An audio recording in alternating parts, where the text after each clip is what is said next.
नमस्कार, आप देख रहे हैं स्पेशल रिपोर्ट। आपके साथ मैं हूं शुभम सिंह। कोरोना का वायरस पूरी दुनिया में कत्लेआम कर रहा है और कोरोना के कहर से पूरी दुनिया सहमी हुई है। दुनिया भर के वायरोलॉजिस्ट कोरोना की दवा खोजने में जुटे हुए हैं, लेकिन कोरोना वायरस संक्रमण के तेजी से बढ़ते मामलों के बीच दुनिया भारत की ओर उम्मीद भरी निगाहों से देख रही है। इतिहास गवाह है, जब जब दुनिया पर संकट आया है, भारत ने विश्व गुरु बनकर दुनिया का मार्गदर्शन किया है। जब दुनिया चेचक और पोलियो जैसी महामारी से जूझ रही थी, तो भारत ने चेचक और पोलियो जैसी बीमारियों से लड़ने में भी दुनिया को राह दिखाई है।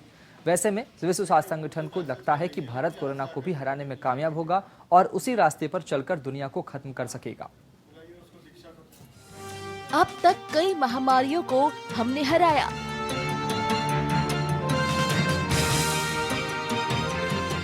चेचक और पोलियो को भारत से भगाया।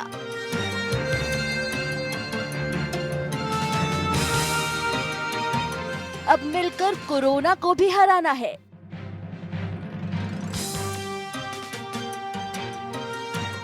कोरोना से डरे नहीं, डटकर करे सामना।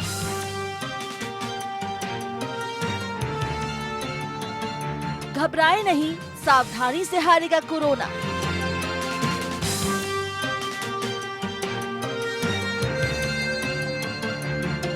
कोरोना वायरस संक्रमण के तेजी से बढ़ते मामलों के बीच दुनिया भारत की ओर उम्मीद भरी निगाहों से देख रही है।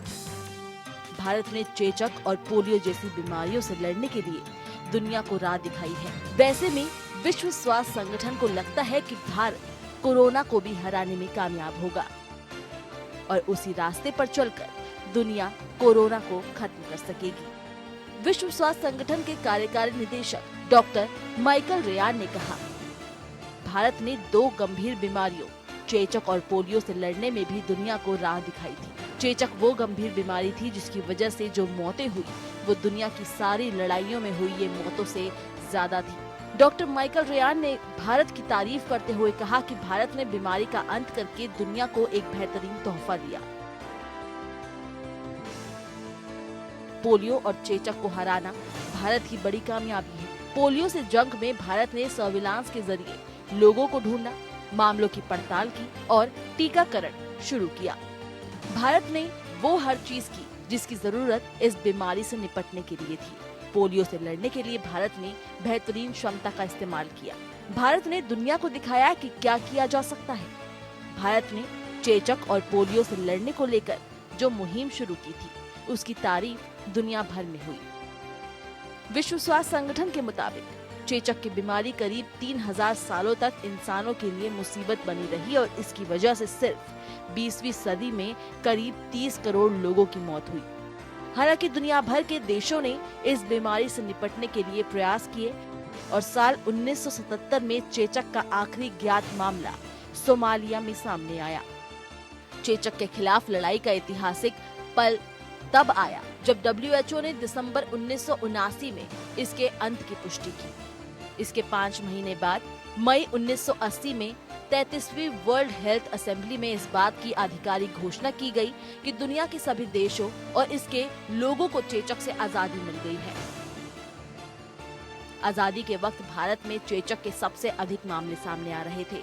मई 1948 में भारत सरकार ने इस बीमारी से निपटने को लेकर आधिकारिक बयान जारी किया और चेन्नई, जो उस वक्त मद्रास कहा जाता था, वहां के किंग्स इंस्टीट्यूट में BCG टीका बनाने की लैब शुरू की गई। साल 1949 में भारत में स्कूल के स्तर पर सभी राज्यों में BCG टीकाकरण की शुरुआत की गई और साल 1951 में इसे बड़े स्तर पर देश भर में लागू किया गया। वर्ल्ड हेल्थ असेंबली ने साल 1958 चेचक को जड़ से खत्म करने को लेकर एक रेजोल्यूशन पास किया, जिसके बाद आने वाले सालों में दुनिया भर में इसे लेकर स्वास्थ्य कार्यक्रमों में बड़ा बदलाव दिखा। भारत ने साल 1962 में राष्ट्रीय चेचक उन्मूलन कार्यक्रम NCEP की शुरुआत की, जिसका लक्ष्य 3 सालों में पूरी आबादी को चेचक के टीके देना था। साल 1967 और 1968 में चेचक उन्मूलन कार्यक्रम में कुछ बदलाव किए गए और फिर निगरानी, महामारी की जांच की कोशिशें भी शुरू हुई। साल 1973 के मध्य तक भारत में अधिकतर राज्यों में ये प्रयास काम आए और चेचक सिर्फ उत्तर प्रदेश, बिहार, पश्चिम बंगाल और कुछ अन्य राज्यों में ही दिखा। इसके बाद इसी साल सभी राज्यों में बड़े स्तर पर अभियान चलाकर घर घर जाकर चेचक के मामले पकड़ने की कोशिश की गई। साल 1974 में सरकार के प्रयासों से चेचक के 1,88,000 मामले सामने आए। हालांकि इस दौरान 31,000 लोगों की मौत भी चेचक की वजह से हुई। भारत सरकार ने मामलों को ट्रेस करने और टीकाकरण के अभियान में तेजी दिखाई। साल 1975 में भारत में चेचक का आखिरी मामला सामने आया। हालांकि इसके बाद भी इस बीमारी को लेकर निगरानी जारी रही। साल 1977 को भारत को चेचक मुक्त घोषित किया गया। चेचक जैसी महामारी से पूरी तरह छुटकारा पाने में आजाद भारत को 3 दशक से भी अधिक वक्त लगा। पोलियो के खिलाफ भारत की जंग। पोलियो एक ऐसी गंभीर बीमारी है जिसने एक वक्त में दुनिया भर के लिए डर की स्थिति पैदा कर दी थी। तेजी से फैलने वाली इस बीमारी की चपेट में आकर ज्यादातर बच्चे विकलांग हो रहे थे। भारत पर भी पोलियो का कहर बनकर टूट रहा था। ऐसे में भारत ने पोलियो के खिलाफ जंग का ऐलान कर दिया। धिक्कार है हम पर। पोलियो के बूथ पे इतने कम लोग। कब तक अपने घर बैठे इंतजार करते रहेंगे आप? कब तक अपनी जिम्मेदारियों से मुंह मोड़ते रहेंगे? अरे भाई, मां बाप तो बच्चों के लिए क्या क्या नहीं करते।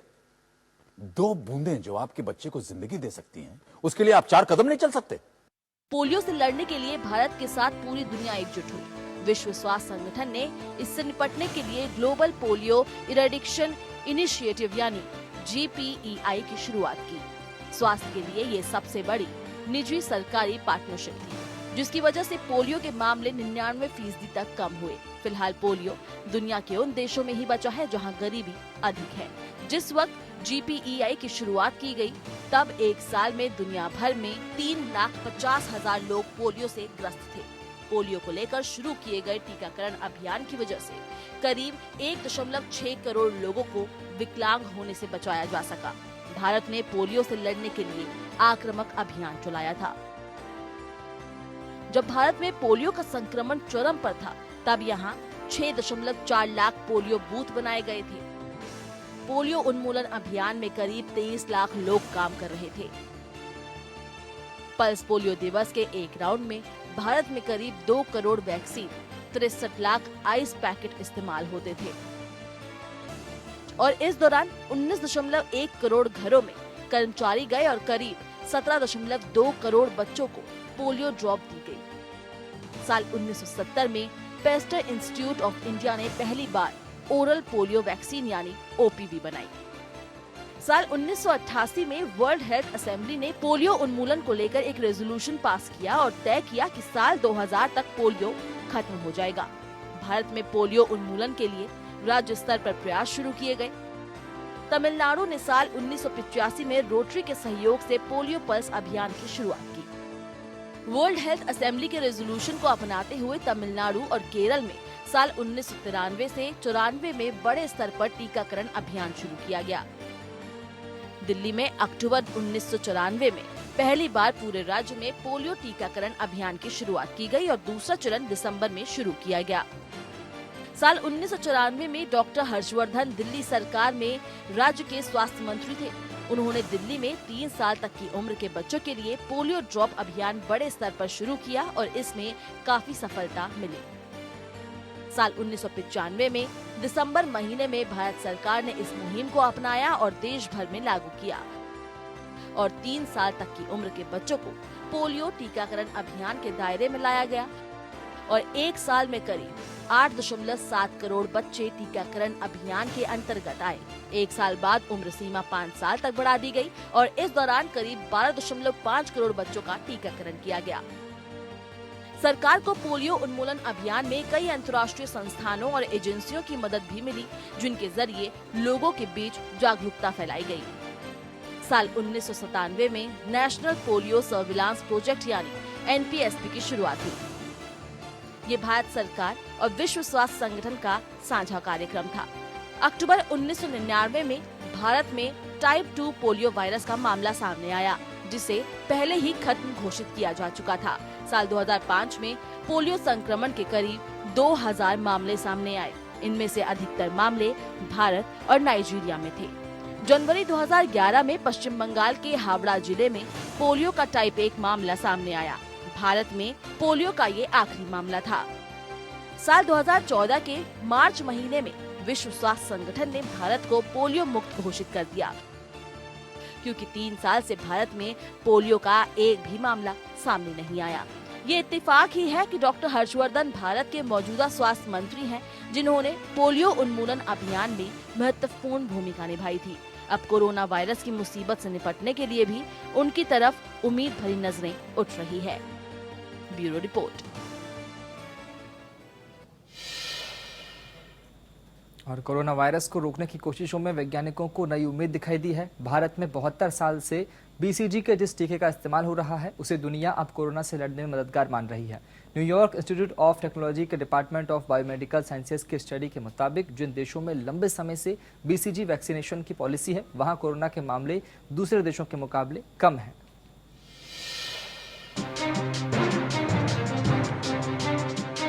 बीसीजी का पूरा नाम है बेसिलिट कैलमेट गुएरिन। ये टीबी और सांस से जुड़ी बीमारियों को रोकने वाला टीका है। बीसीजी को जन्म के बाद से 6 महीने के बीच लगाया जाता है। दुनिया में सबसे पहले इसका 1920 में इस्तेमाल हुआ। ब्राजील जैसे देश में तभी से इस टीके का इस्तेमाल हो रहा है। इस टीके में बैक्टीरियम की वो स्ट्रेन्स होती है जो इंसानों में फेफड़े की टीबी का कारण है। इस स्ट्रेन का नाम माइकोबैक्टीरियम बोविस है। टीका बनाने के दौरान एक्टिव बैक्टीरिया की ताकत घटा दी जाती है ताकि ये स्वस्थ लोगों में बीमारी ना कर सके। इसके अलावा वैक्सीन में सोडियम, पोटेशियम और मैग्नीशियम सॉल्ट, गिल्स्ट्रॉल और साइट्रिक एसिड होता है। मेडिकल साइंस की नजर में बीसीजी का वैक्सीन बैक्टीरिया से मुकाबले के लिए रोग प्रतिरोधक शक्ति देता है। इससे शरीर को इम्यूनिटी मिलती है, जिससे वो रोगाणुओं का हमला झेल पाता है। हालांकि कोरोना एक वायरस है, न कि बैक्टीरिया, लेकिन अध्ययन के हिसाब से संभव है कि शरीर की प्रतिरोधक क्षमता अच्छी होने के कारण ये वैक्सीन कोरोना से मुकाबले में मददगार बन सके, लेकिन इस पर अभी रिसर्च जारी है। न्यूयॉर्क इंस्टीट्यूट ऑफ टेक्नोलॉजी के डिपार्टमेंट ऑफ बायोमेडिकल साइंसेज की ये स्टडी 21 मार्च को सामने आई। बीसीजी वैक्सीनेशन और इसके कोरोना पर असर का पता लगाना इसका मकसद था। इसमें बिना बीसीजी वैक्सीनेशन पॉलिसी वाले इटली, अमेरिका, लेबनान, नीदरलैंड और बेल्जियम जैसे देशों की तुलना जापान, ब्राजील, चीन जैसे देशों से की गई, जहां बीसीजी वैक्सीनेशन की पॉलिसी है। वैज्ञानिकों ने पाया कि बीसीजी वैक्सीनेशन से वायरल इन्फेक्शन और सेप्सिस जैसी बीमारियों से लड़ने में मदद मिलती है। इससे ये उम्मीदें जगी है कि कोरोना से जुड़े मामलों में बीसीजी वैक्सीनेशन अहम भूमिका निभा सकता है। BCG is a vaccine which is given in India to every child to prevent childhood tuberculosis. It protects children for up to 15 to 30 years from developing tuberculosis. It is also used extensively as an immunomodulator in every case of cancer of the bladder. Therefore, it is an immunomodulator. As an immunomodulator, it is supposed to provide immunity against unknown viruses. COVID-19 may be one of them. There is a speculation in the country that in India the disease has not spread so far because of BCG vaccination. It's very easy for the government to find out that out of these 3,000 cases, how many of them were BCG vaccinated and how many of them were not BCG vaccinated to answer this query.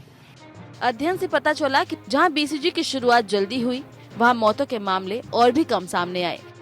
जिन देशों में BCG vaccination नहीं है, वहां संक्रमण के मामले और मौतें भी ज्यादा है। ऐसे देशों में अमेरिका, इटली, लेबनान, बेल्जियम और नीदरलैंड शामिल है, जहां कोरोना के फैलने का खतरा 4 गुना ज्यादा है। न्यूयॉर्क इंस्टीट्यूट ऑफ टेक्नोलॉजी की स्टडी में भारत का कोई जिक्र नहीं है, लेकिन इस स्टडी को भारत के संदर्भ में अगर पढ़ें तो माना जा सकता है कि बीसीजी का टीका भारत के लोगों को भी कोरोना से बचाने में मददगार साबित हो सकता है। भारत में बीसीजी का टीका पहली बार 1948 में पायलट प्रोजेक्ट के तौर पर शुरू हुआ था। 1962 में जब राष्ट्रीय टीबी प्रोग्राम शुरू हुआ तो देश भर में बच्चों को जन्म के तुरंत बाद ये टीका लगाया जाने लगा। अभी देश में जन्म लेने वाले 97% बच्चों को ये टीका लगाया जाता है। Bureau report. कोरोना के प्रहार से पूरी दुनिया कराह रही है। कोरोना की मारक क्षमता दिनों दिन बढ़ती जा रही है। जो देश दुनिया की महाशक्ति माने जाते थे, वो आज कोरोना के सामने बेबस नजर आ रहे हैं। इतिहास गवाह है कि दुनिया को कई बार इन महामारियों ने घुटनों के बल पर बैठने को मजबूर किया है। कोरोना का कहर इतना जबरदस्त है कि इसे ग्लोबल महामारी घोषित किया गया है। भारत की बात करें तो कोरोना वायरस से पहले भी यहाँ 3 बार महामारी घोषित हो चुकी है, सन 1940, 1970 और 1994 में। तो आइए आपको बताते हैं कि भारत में महामारियों के इतिहास के बारे में क्या कुछ रिपोर्ट है।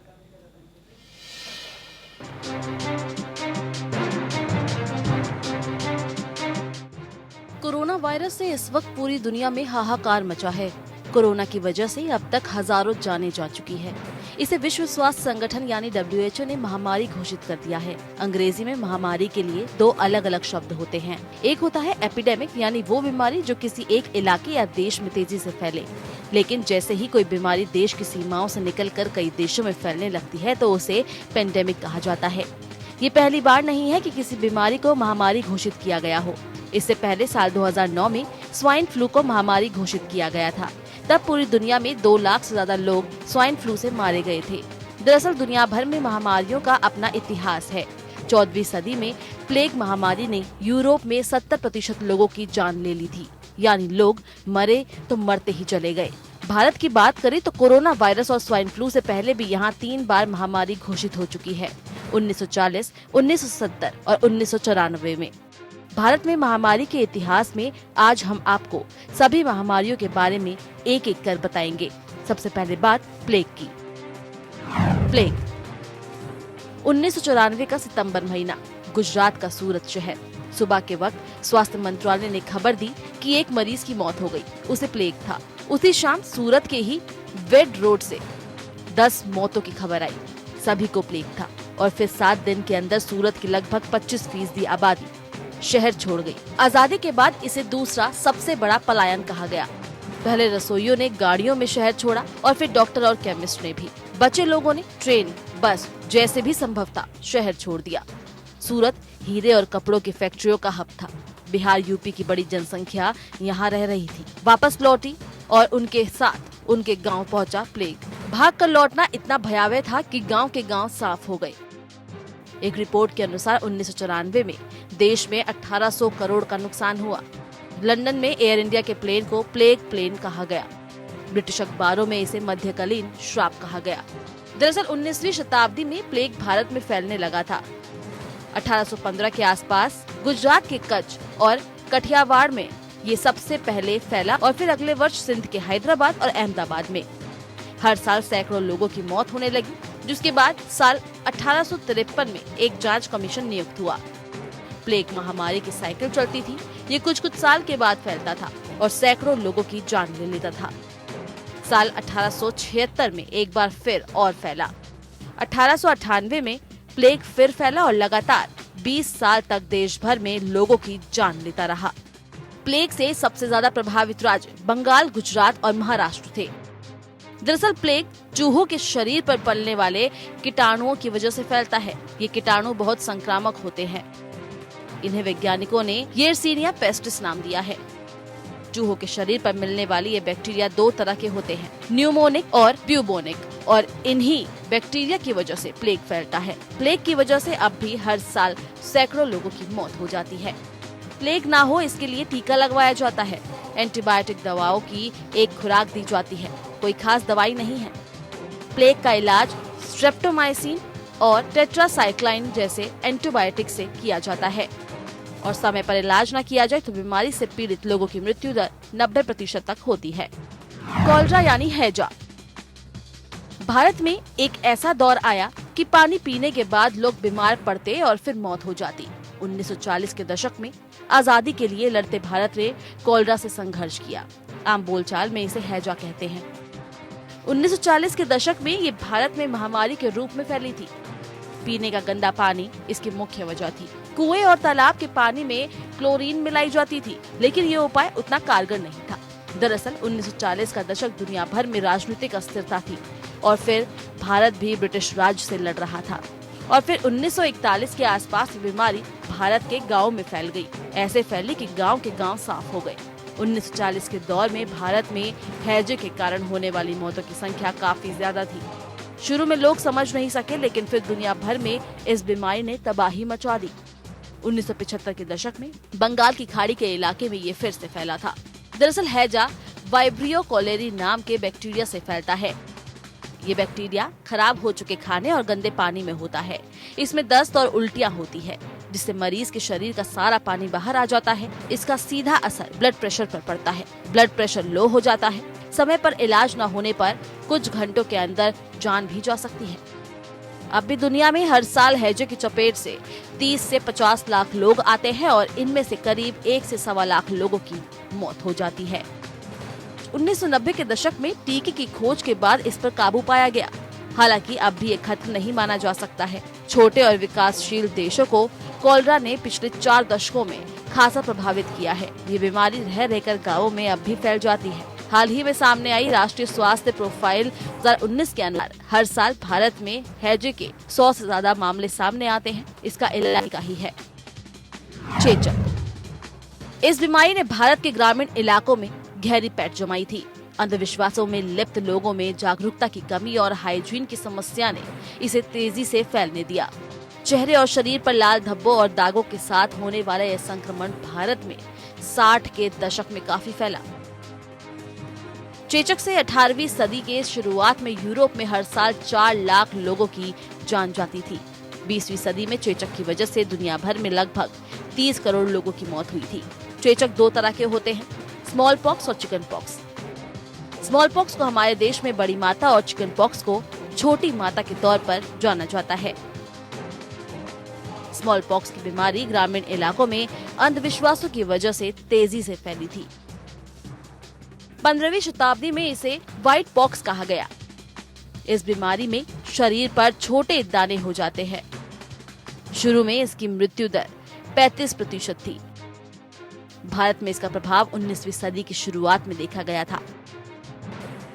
वहीं चिकन पॉक्स के संक्रमण से पूरे शरीर में फुंसियां जैसे चकतियां हो जाती है। स्मॉल पॉक्स 2 वायरसों वेरोला प्रमुख और वेरोला के कारण होती है। वहीं चिकन पॉक्स वेरिसेला जोस्टर नाम के वायरस से फैलती है। सामान्य चेचक बीमार के संपर्क में आने से फैलता है। चेचक के वायरस पीड़ित के शरीर में 5 से 7 दिनों तक प्रभावी रहता है। ये संक्रमण की बीमारी है जो 5 से 7 दिनों तक रहती है। इसे रोकने के लिए टीका लगाया जाता है। भारत में 1960 के दशक के आसपास इसका प्रभाव बढ़ा। 1970 में इसे रोकने का अभियान शुरू किया गया। इस अभियान में पूरी जनसंख्या को टीका लगाना था, जो कि काफी मुश्किल काम था। 1977 से इसके उन्मूलन का दावा होता है। इसके बाद भी भारत में हर साल लगभग 27 लाख बच्चों को चेचक होता है। डॉक्टर्स की सलाह रहती है कि 12 से 15 साल तक के बच्चों को टीका लगवा देना चाहिए।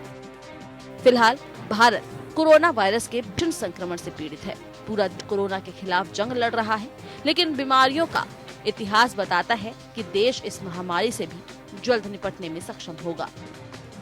Bureau report.